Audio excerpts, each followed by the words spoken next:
नमस्कार दोस्तों।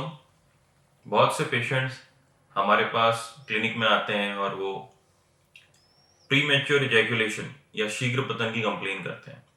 Pre mature ejaculation बहुत ही क्लियर सी प्रॉब्लम है, जिसमें पेशेंट की प्रॉब्लम यह होती है कि सेक्स के टाइम उसका इजैकुलेट जो होता है, जो वीर्य होता है, काफ़ी जल्दी निकल जाता है।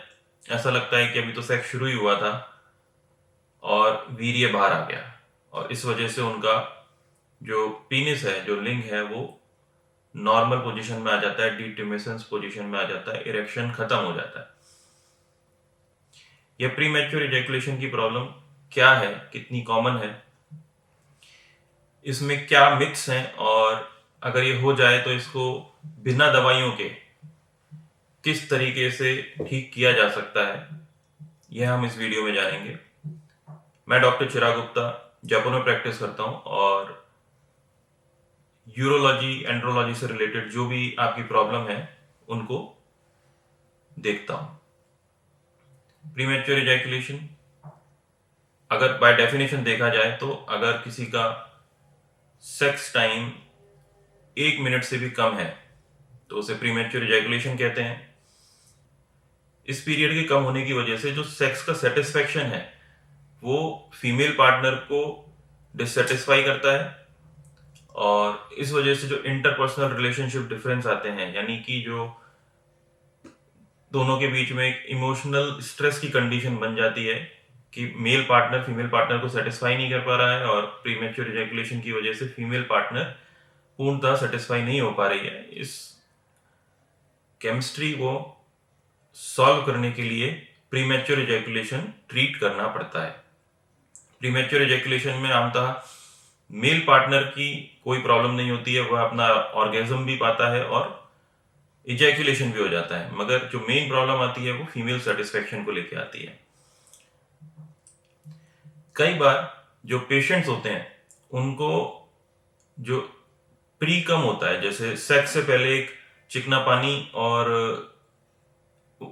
क्लियर डिस्चार्ज होता है, पानी की तरह जो एक चिकना पदार्थ निकलता है, उसको इजैकुलेट समझ लेने पर डिट्यूमेसेंस हो जाता है, और इस सिचुएशन को प्रीमेच्योर इजैकुलेशन नहीं कहते। प्रीमेच्योर इजैकुलेशन तभी कहा जाएगा कि जब पेशेंट अपना ऑर्गेज्म भी पाए और इजैकुलेट बाहर आए, यानी कि जो सीमेन है, जो व्हाइटिश कलर का गाढ़ा सीमेन है, जिसको कि जो कि कोगुलेटेड फॉर्म में आता है, तभी इसको प्रीमेच्योर इजैकुलेशन कहा जाएगा। तो एक सबसे पहले तो ये क्लियर कर दें कि जो प्री कम उसके आने पे होने वाला एक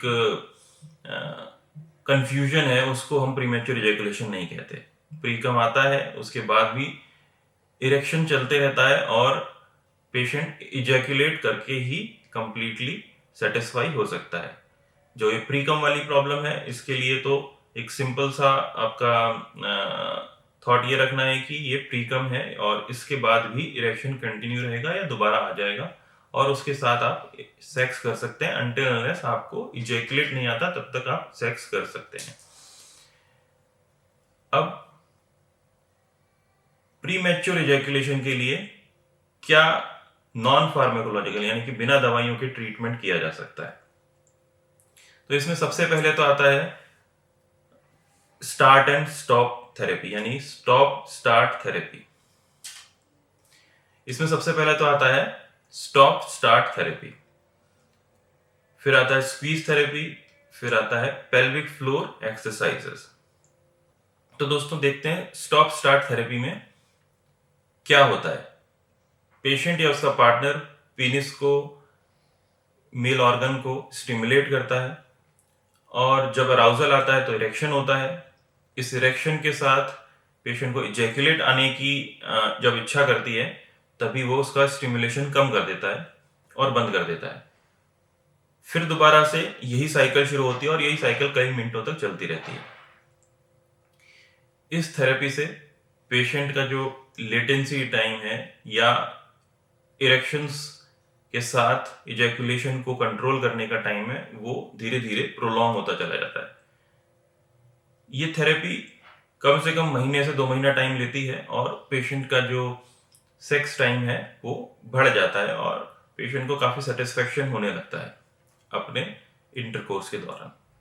उसको ये टेक्निक भी आ जाती है समझ में कि किस तरीके से सेक्स के टाइम फ्रीक्वेंसी और स्टिमुलेशन को पीनिस में कंट्रोल किया जा सकता है, और उसके साथ साथ इसके इजैकुलेशन को किस तरीके से कंट्रोल किया जा सकता है। एक तरीके से ये ट्रेलर होता है, और ट्रेलर के साथ साथ वो पूरी मूवी जो कि सेक्स के टाइम होने वाली होती है उसको समझ जाता है। दूसरा थेरेपी है स्क्वीज थेरेपी। स्क्वीज थेरेपी में पेशेंट या पेशेंट का पार्टनर पेनिस को स्टिमुलेट करता है, स्टिमुलेट करके इसका इरेक्शन आता है। इरेक्शन के बाद जब इजैकुलेशन आने वाला होता है तो जो पेनिस का हेड होता है उसको कोई भी पेशेंट या पेशेंट का पार्टनर स्क्वीज कर देता है, दबा देता है। इससे जो इजैकुलेशन का सेंसेशन होता है, इजैकुलेशन की इच्छा होती है, वो कम हो जाती है और धीरे धीरे खत्म हो जाती है। ग्रेजुअली इस बार बार इस टेक्निक को करने से पेशेंट का लेटेंसी टाइम, जो सेक्स टाइम है, वो बढ़ जाता है। इसमें भी थेरेपी में लगभग महीने से 2 महीने का समय लगता है, और पेशेंट का जो सेक्स टाइम है बिना किसी दवाइयों के बढ़ जाता है। इस टेक्निक से भी पेशेंट को ये समझ में आता है कि किस तरीके से वो किन मसल्स के द्वारा, किस तरीके से वो किन एक्टिविटीज के द्वारा या किस फॉर्म में आप अपने इजैकुलेशन को कंट्रोल कर सकता है और लेटेंसी टाइम बढ़ा सकता है। इन दोनों ही टेक्निक्स में पेशेंट को ये समझ में आता है कि जो स्टिमुलेशन है, अगर उसको वेरी करते रहें, कंट्रोल करते रहें, या फिर जो सेक्स है उसको स्पर्ट्स में करें, बीच बीच में तेज कर दें फिर स्लो कर लें, तो इजैकुलेशन टाइम को बढ़ाया जा सकता है। पीनिस रूट मसाज यह भी एक मेथड है जिसमें कि इरेक्शंस के बाद इजैकुलेशन को प्रोलॉन्ग किया जा सकता है। यानी कि अगर आप सिर्फ पीनिस को थोड़ा ही बाहर निकाल के सेक्स करें तो उसमें इजैकुलेशन के टाइम को डिले करने की पावर होती है। आप पूरी तरीके से पीनिस को बाहर निकाल के सेक्स ना करें, और जिससे कि आपके जो स्टिमुलेशन है वो लिमिटेड हो और आप लंबे समय तक सेक्स कर पाए। पूरा का पूरा पीनिस अगर बाहर निकाल के सेक्स करना शुरू करेंगे तो जो स्टिमुलेशन होगा ज्यादा जाएगा, और उसकी वजह से आपको इजैकुलेशन जल्दी हो जाएगा।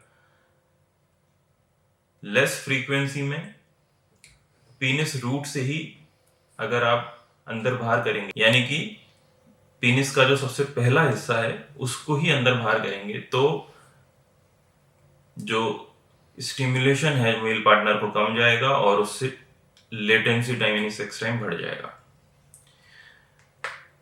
चौथा तरीका है कि पेल्विक फ्लोर को ही स्ट्रेंथन किया जाए। पेल्विक फ्लोर को स्ट्रेंथन करने का तरीका है, सबसे पहले तो यूरिन करने की जो मसल्स हैं और जो सीमेन को कंट्रोल करने की जो मसल्स हैं वो एक ही होती हैं, पेल्विक फ्लोर मसल्स। अगर आप यूरिन कर रहे हैं, यूरिन करते टाइम आपको जो यूरिन की स्ट्रीम आ रही है उसको आप होल्ड कर लेते हैं और यूरिन रुक जाता है, तो आप समझ सकते हैं कि कौन सी मसल्स होती हैं जिनसे कि सीमेन को भी रोका जा सकता है। यूरिन रोकने की मसल्स को बार बार प्रैक्टिस नहीं करना है, उनको एक लिमिट तक ही प्रैक्टिस करना है, क्योंकि बार बार अगर आप उन मसल्स को प्रैक्टिस करेंगे तो आपकी हैबिट बन जाएगी और यूरिन रुक रुक के आना शुरू हो जाएगा। 2-4 बार में आपको समझ में आ जाता है कौन सी मसल्स आप यूरिन रोकने के काम में लेते हैं, तो आप उन्हीं मसल्स को समझ के सीमेन भी कंट्रोल कर सकते हैं। अब आती है बारी उन मसल्स को स्ट्रेंथन करने की, मजबूत करने की। जब आप उन मसल्स को स्ट्रेंथन करते हैं तो उसके लिए आपको एक तरीके से उनकी जिमिंग करनी है, एक्सरसाइज करनी है। तो या तो बैठे बैठे या लेट के या खड़े होके आप किसी भी पोजीशन में कर सकते हैं। शुरुआत में लेट के करने में आसानी रहती है क्योंकि बाकी मसल्स आपकी काम नहीं कर रही होती हैं, और लेटने के बाद जब आप उसी मसल को 3 सेकंड तक कॉन्ट्रैक्ट करते हैं और 3 सेकंड के लिए छोड़ देते हैं और इसी रिपीटेशन को 15 बार सुबह, 15 बार दोपहर को और 15 बार शाम को करते हैं, तो एक तरीके से उस मसल को स्ट्रेंथन कर रहे हैं, उसकी जिमिंग कर रहे हैं। इस मसल के स्ट्रांग होने से भी आपके इजैकुलेशन टाइम को, लेटेंसी टाइम को, सेक्स टाइम को काफी बढ़ावा मिलता है, और इस टेक्निक से आप अपना प्रीमेच्योर इजैकुलेशन नेचुरली दूर कर सकते हैं। तो दोस्तों, मैं आशा करता हूं कि इस वीडियो से आपको प्रीमेच्योर इजैकुलेशन को बिना किसी मेडिसिन के ठीक करने में मदद मिलेगी। और मैं चाहता हूं कि आप इस वीडियो को ज़्यादा से ज़्यादा लाइक करें, सब्सक्राइब करें और शेयर करें, जिससे कि ज़रूरतमंदों तक ये वीडियो पहुंच सके। आपको कोई भी प्रॉब्लम हो तो आप मेरे को मैसेज कर सकते हैं, दिखाने आ सकते हैं। मैं जयपुर में प्रैक्टिस करता हूँ। धन्यवाद।